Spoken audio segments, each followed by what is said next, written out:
Our next speaker, first known as the entrepreneur of the personal computer revolution, was named by Time magazine as one of the 100 people who most influenced the 20th century, as well as one of the 100 most influential people of 2004, 2005, 2006, and again in 2007. Just think what you could have achieved if you had stayed here another 2 years.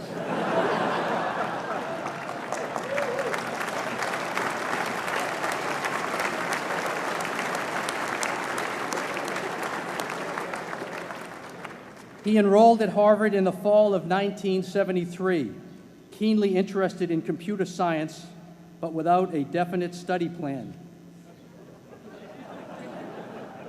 In between intense poker games at Radcliffe, he met his future business partner, Steve Ballmer, and he developed a version of the programming language BASIC for the first microcomputer, and co-authored and published a paper on algorithms with computer scientist Christos Papadimitriou. Our speaker is a person of many talents. A close friend in college amusingly recalls seeing him doze off during the prestigious Putnam math exam. Despite this napping, he scored remarkably well. In his junior year, he took a leave of absence from Harvard to devote his energies to Microsoft, a company he had begun in 1975 with his friend Paul Allen. Since 2000, he has begun to concentrate on a number of philanthropic endeavors, making extraordinary donations to various charitable organizations and scientific research programs around the world through the Bill and Melinda Gates Foundation. After a 33-year leave of absence from his alma mater, I am pleased to present to you Dr. William Gates.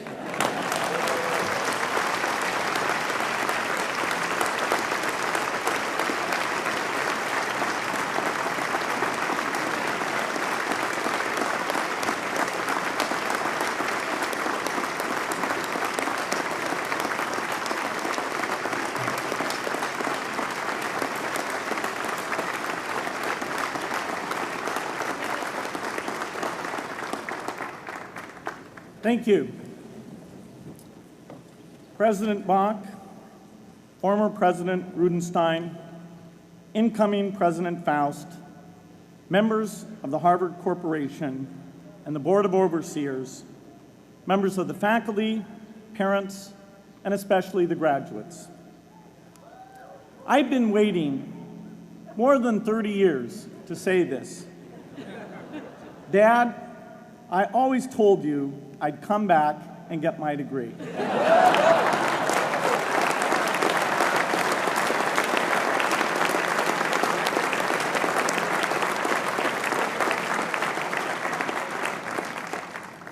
I want to thank Harvard for this honor. I'll be changing my job next year, and it will be nice to finally have a college degree on my resume. I applaud the graduates for taking a much more direct route to your degrees. For my part, I'm just happy that the Crimson called me Harvard's most successful dropout. I guess that makes me valedictorian of my own special class. I did the best of everyone who failed. But I also want to be recognized as the guy who got Steve Ballmer to drop out of business school.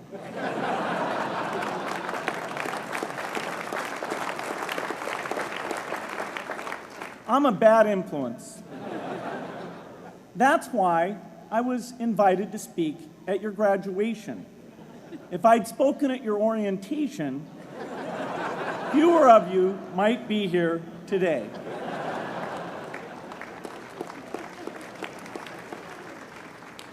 Harvard was a phenomenal experience for me. Academic life was fascinating.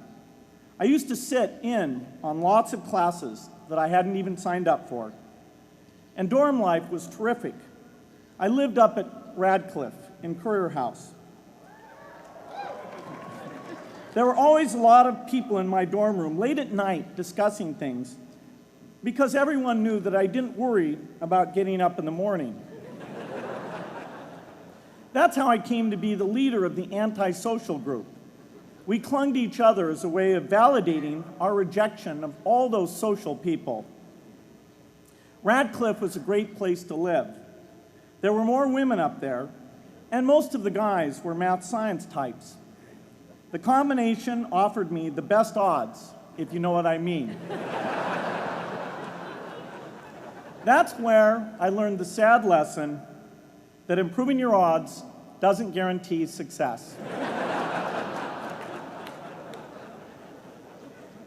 One of my biggest memories of Harvard came in January 1975 when I made a call from Currier House to a company in Albuquerque, New Mexico that had begun making the world's first personal computer.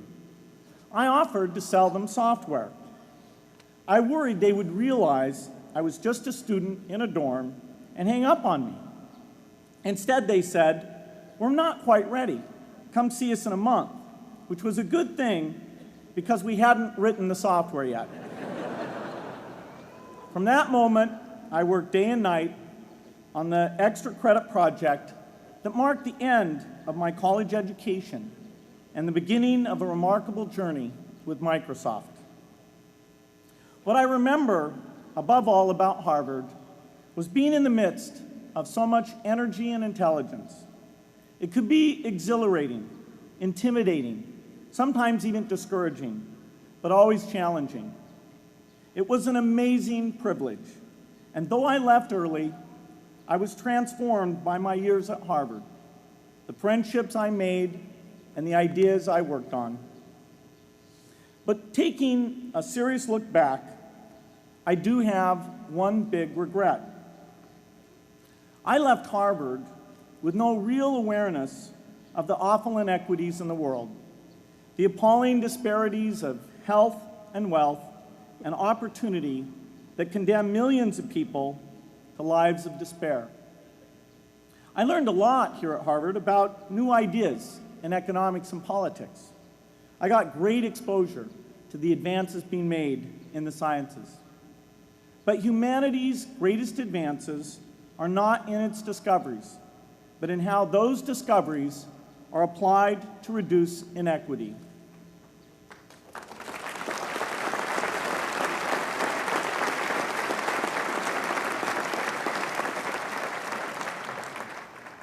Whether through democracy, strong public education, quality health care, or broad economic opportunity, reducing inequity is the highest human achievement. I left campus knowing little about the millions of young people cheated out of educational opportunities here in this country. And I knew nothing about the millions of people living in unspeakable poverty and disease in developing countries. It took me decades to find out. You graduates came to Harvard at a different time. You know more about the world's inequities than the classes that came before.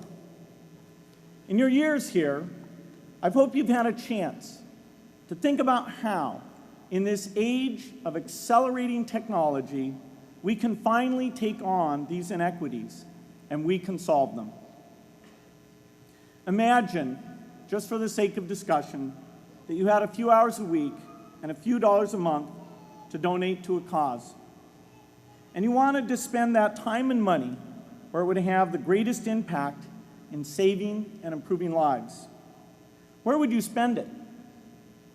For Melinda and I, the challenge is the same. How can we do the most good for the greatest number with the resources we have? During our discussions on this question, Melinda and I read an article about the millions of children who are dying every year in poor countries from diseases that we had long ago made harmless in this country: measles, malaria, pneumonia, hepatitis B, yellow fever. One disease that I had never heard of, rotavirus, was killing 500,000 children each year, none of them in the United States. We were shocked. We had assumed that if millions of children were dying and they could be saved, the world would make it a priority to discover and deliver the medicines to save them. But it did not. For under $1, there were interventions that could save lives that just weren't being delivered. If you believe that every life has equal value, it's revolting to learn that some lives are seen as worth saving and others are not. We said to ourselves, this can't be true, but if it is true, it deserves to be the priority of our giving. So we began our work in the same way anyone here would begin it. We asked, how could the world let these children die? The answer is simple and harsh. The market did not reward saving the lives of these children, and governments did not subsidize it. So the children died because their mothers and fathers had no power in the market and no voice in the system. But you and I have both. We can make market forces work better for the poor if we can develop a more creative capitalism. If we can stretch the reach of market forces so that more people can make a profit, or at least earn a living, serving people who are suffering from the great inequities. We can also press governments around the world to spend taxpayer money in ways that better reflect the values of the people who pay the taxes. If we can find approaches that meet the needs of the poor in ways that generate profits for business and votes for politicians, we will have found a sustainable way to reduce inequity in the world. Now, this task is open-ended. It can never be finished. But a conscious effort to answer this challenge can change the world. I'm optimistic that we can do this. But I talk to skeptics who claim there is no hope. They say, inequity has been with us since the beginning and will be with us until the end, because people just don't care. I completely disagree. I believe we have more caring than we know what to do with. All of us here in this yard, at one time or another, have seen human tragedies that broke our heart, and yet we did nothing, not because we didn't care, but because we didn't know what to do. If we had known how to help, we would have acted. The barrier to change is not too little caring. It is too much complexity. To turn caring into action, we need to see a problem, see a solution, and see the impact. But complexity blocks all three steps. Even with the advent of the internet and 24-hour news, it is still a complex enterprise to get people to truly see the problems. When an airplane crashes, officials immediately call a press conference. They promise to investigate, determine the cause, and prevent similar crashes in the future. But if the officials were brutally honest, they would say, of all the people in the world who died today from preventable causes, 0.5% were on this plane. We're determined to do everything possible to solve the problem that took the lives of the 0.5%. The problem is not just the plane crash, but the millions of preventable deaths. We don't read much about these deaths.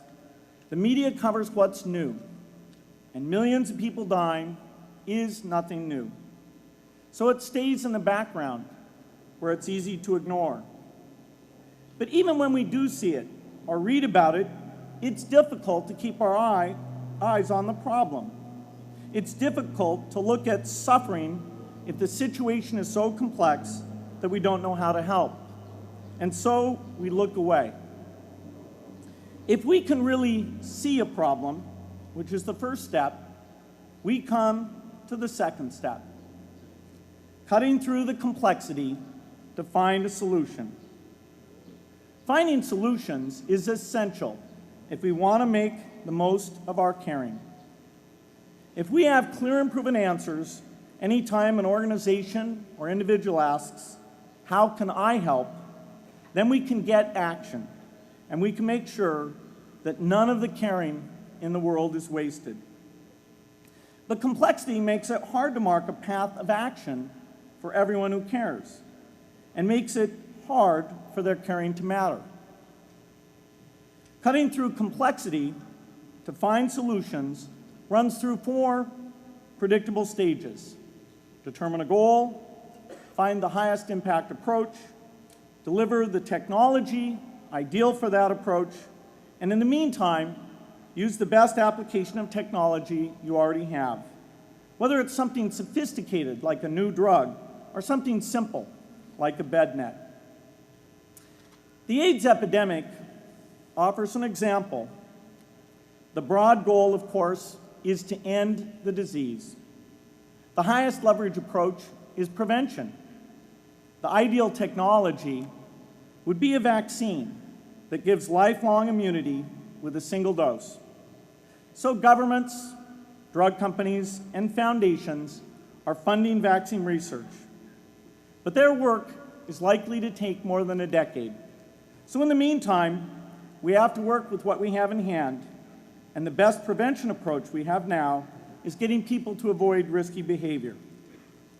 Pursuing that goal starts the 4-step cycle again. This is the pattern. The crucial thing is to never stop thinking and working, and never do what we did with malaria and tuberculosis in the 20th century, which is to surrender to complexity and quit. The final step, after seeing the problem and finding an approach, is to measure the impact of the work and to share that, success or failure, so that others can learn from the efforts. You have to have the statistics, of course. You have to be able to show, for example, that a program is vaccinating millions more children. You have to be able to show, for example, a decline in the number of children dying from the diseases. This is essential not just to improve the program, but also to help draw more investment from business and government. But if you want to inspire people to participate, you have to show more than numbers. You have to convey the human impact of the work so people can feel what saving a life means to the families affected. I remember going to the World Economic Forum some years back and sitting on a global health panel that was discussing ways to save millions of lives. Millions. Think of the thrill if you could save just one person's life, then multiply that by millions. Yet, this was the most boring panel I've ever been on. Ever. So boring, even I couldn't stand it.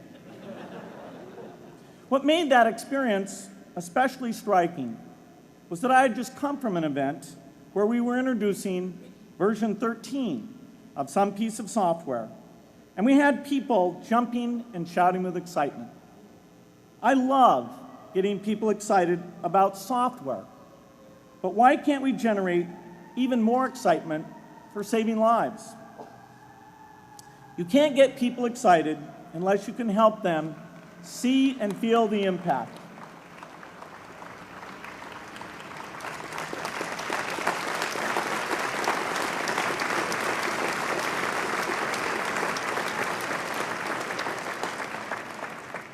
The way to do that is another complex question.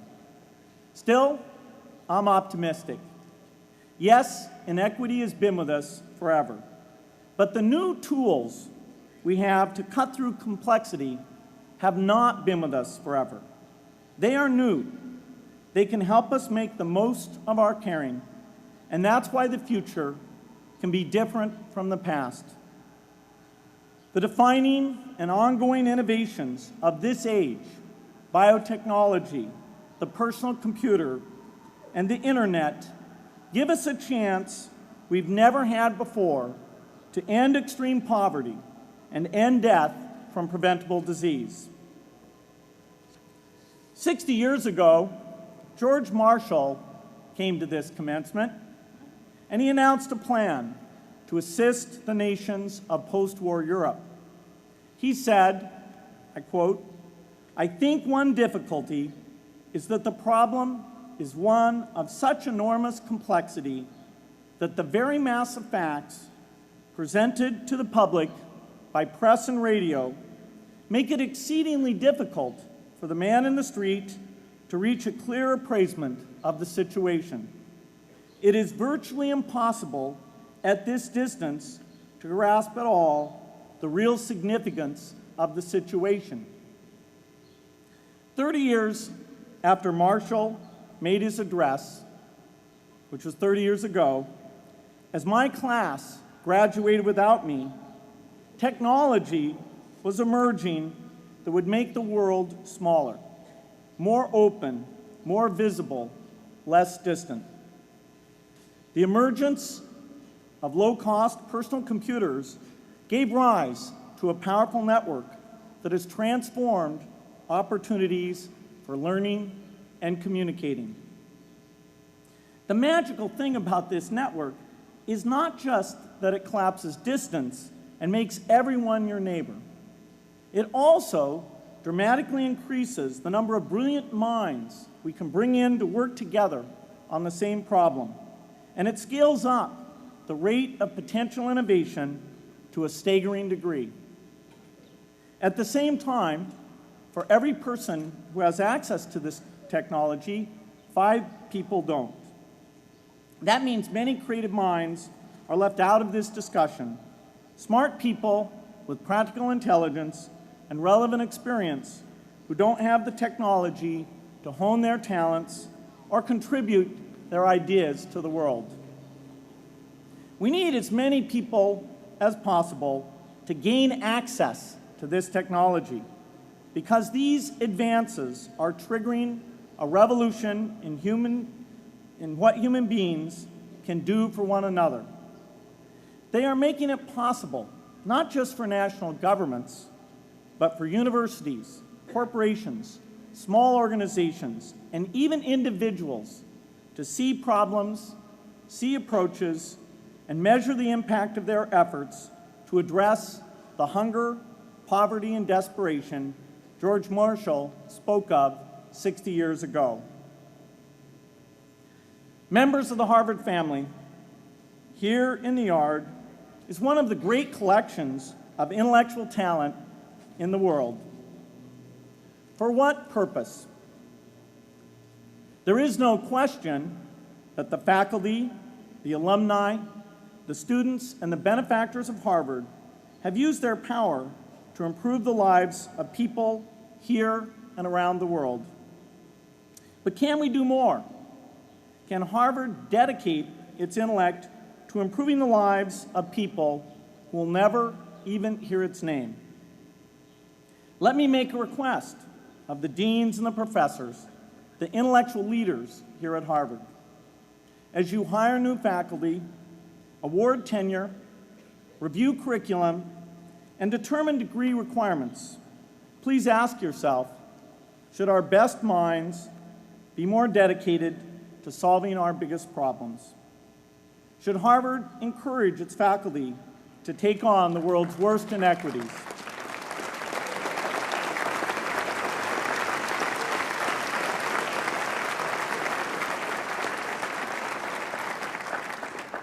Should Harvard students know about the depth of global poverty, the prevalence of world hunger, the scarcity of clean water, the girls kept out of school, the children who die from diseases we can cure? Should the world's most privileged learn about the lives of the world's least privileged? These are not rhetorical questions.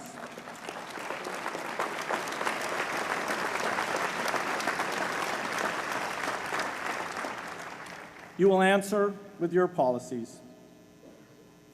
My mother, who was filled with pride the day I was admitted here, never stopped pressing me to do more for others. A few days before I was married, she hosted a bridal event at which she read aloud a letter about marriage that she had written to Melinda. My mother was very ill, with cancer at the time, but she saw one more opportunity to deliver her message, and at the close of the letter she said, "From those to whom much is given, much is expected."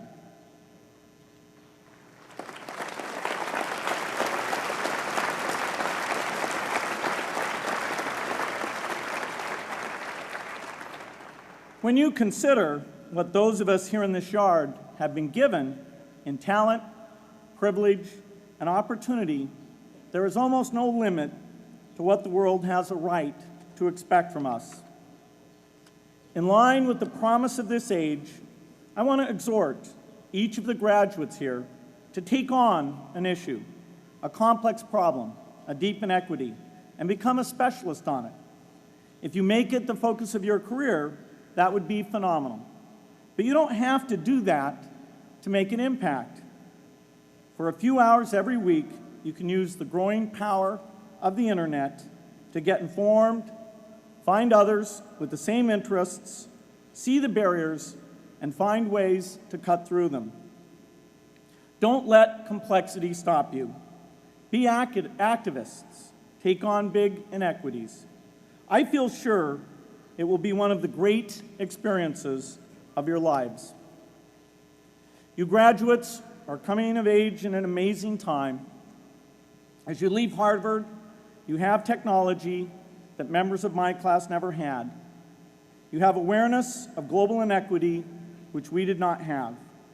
And with that awareness, you likely also have an informed conscience that will torment you if you abandon these people whose lives you could change with modest effort. You have more than we had. You must start sooner and carry on longer.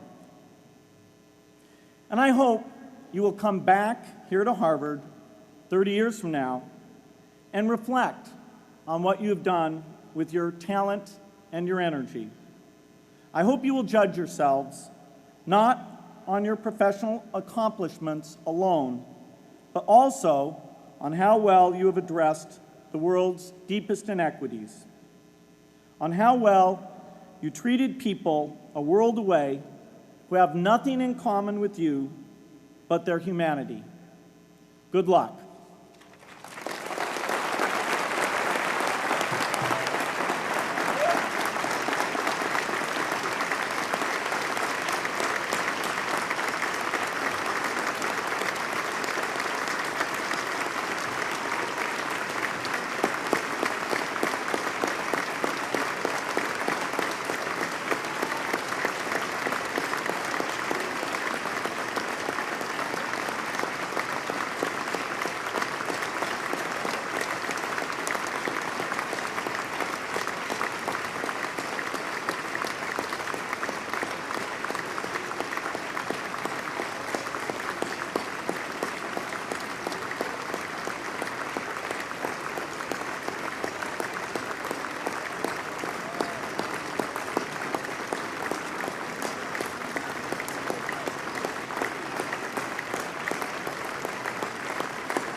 Thank you, Dr. Gates, for that important message. You are an inspiration to us all, and we thank you for being here today. Please stand and join me now as we sing Fair Harvard. The words are included in your program.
On behalf of the Harvard Alumni Association, I give a warm welcome and congratulations to the class of 2007.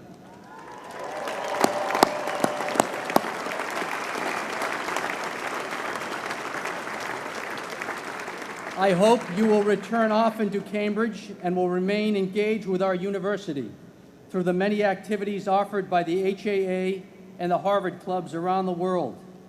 In closing, let me quickly add, this year, Harvard is extending a warm welcome to the Cambridge Ridge and Latin School as they celebrate their graduating senior class.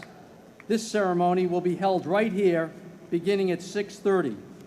Our remarkable operations crew will now be getting this space ready for that ceremony. So it's been great to have you all here. I hereby declare that the 2007 meeting of the Harvard Alumni Association is adjourned to be reconvened on June 5th, 2008. Thank you all for coming. And Nancy, we have just heard some very exciting talks, one by Derek Bach, one by Bill Gates, and another afternoon exercise has come to the end. Tell me your impressions. Well, Bill Gates' speech was in keeping with President Clinton's charge to the senior class yesterday to go out, use the intellect, the intelligence, the education that you have had here at Harvard to make the world a better place. Bill Gates talked about his own journey from chairman of Microsoft to thinking about how to give back to the world, and his journey with his wife to discover that diseases are in fact eradicable in our lifetimes. And he and his wife are on a mission to work to eliminate the diseases of malaria, measles, rotavirus, which, as he said, kills millions of people, tuberculosis. He talked about the complexity of these sorts of problems and urged the graduates not to allow complexity to deter them. He likened his mission to the mission of the Marshall Plan, which George Marshall announced here at Harvard commencement in 1947. And he urged the graduates to make the world a better place, even if it was only in their spare time. And with that ringing message, we bring to a close this annual afternoon exercises at Harvard Yard in the Tercentenary Theater. Glad to have had you here and hope you've enjoyed it as much as all of the people in this wonderful theater did. Thank you, and until next year, farewell.